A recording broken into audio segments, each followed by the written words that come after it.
What is the end or beginning to something which knows neither? What began in the caves of our prehistory, now moves into the last stage of the human experience, another great step in the Odyssey of man.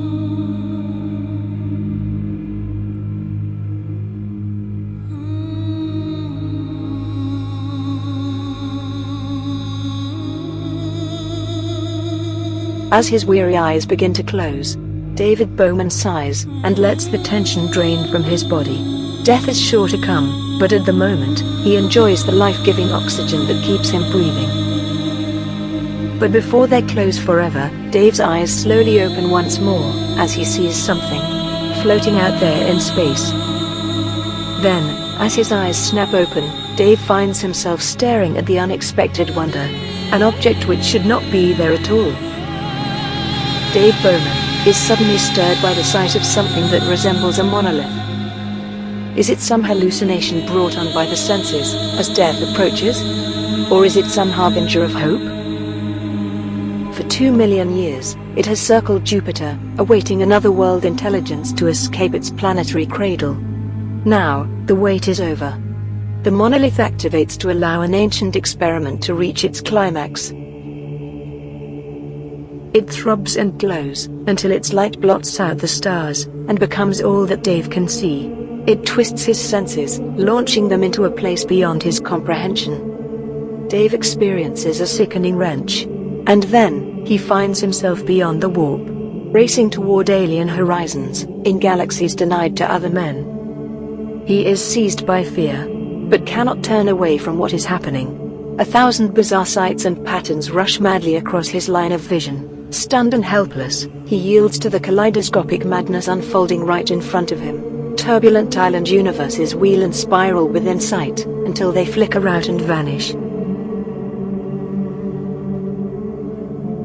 Mammoth landscapes flash into being. The barren vastness rolls before him, with a cosmic majesty. Dave Bowman remains rigid and transfixed, by the awesome wonders that pass in succession. What the alien display is doing to the very core of his being, is an unanswerable question. Each sight becomes more outrageous than the other. Space and time have lost their meaning, world blends with world, world swallows world, they join, they part, they crack in shards or into overwhelming sizes and shapes. It is a savage and continuous disorientation which smashes all memory and identification with the individual self. Dave Bowman can no longer remember who he was, or how he came to be. He has become completely traumatized.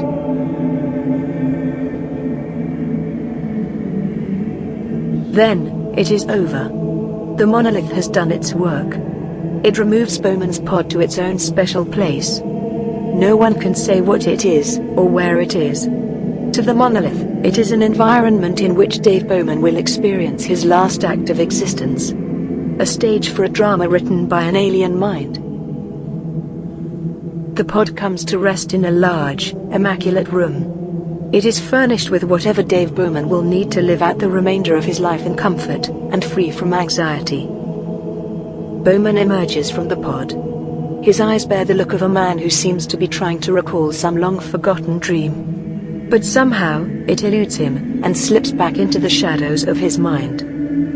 However, he feels safe here. Things seem to be exactly as they should be. This is his home. There is a buzz inside his skull, a weariness that clouds his mind. Dave seeks for a mirror, as he searches for his own image.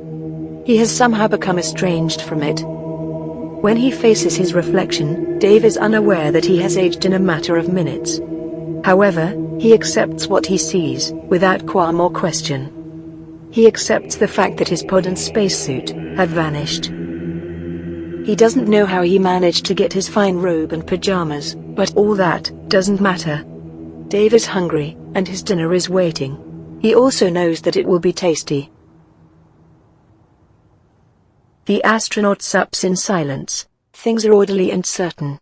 He is relaxed and undisturbed. Bowman feels completely secure and at peace with all of creation. The monolith has arranged it this way, for the aging process must continue with smooth precision. It will take 90 minutes for Dave Bowman to live out his allotted lifespan. But of course, He is unaware of this fact. He grows rapidly older, doing all the little things which absorb human beings in the privacy of their own rooms. Dave finds whatever he needs readily at hand. The book he wants is easily found, and he settles quietly in a chair to pass the time in his normal manner. What seems like a lifetime to Dave Bowman is mere minutes to the monolith. Although he can't see it, the monolith is there, watching and waiting for the moment to come. The old being must pass, before the new being can appear.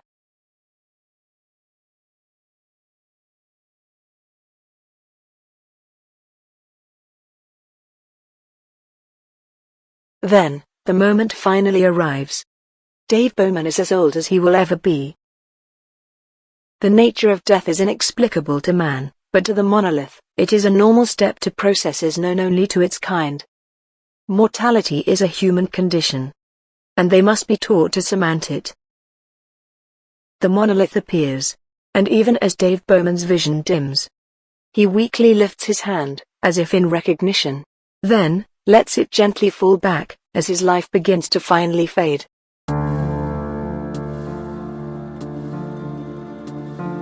A blinding radiance emanates from the monolith. It bathes the still form of Bowman with a celestial softness, and envelops his still form in a capsule of light. Now, the monolith completes the job it began, millions of years ago. If the genes of an ape could herald the coming of man, then, what sort of stranger may spring from the genes of man? The decision is made as Dave Bowman passes from this life.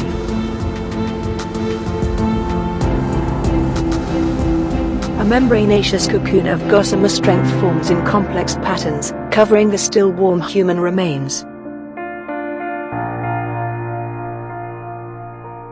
Can the need for survival be so strong that a species will carry a power in its genes which can overcome extinction? The monolith knows this creature can transcend itself, and that this is happening beneath the membrane. Where is the end?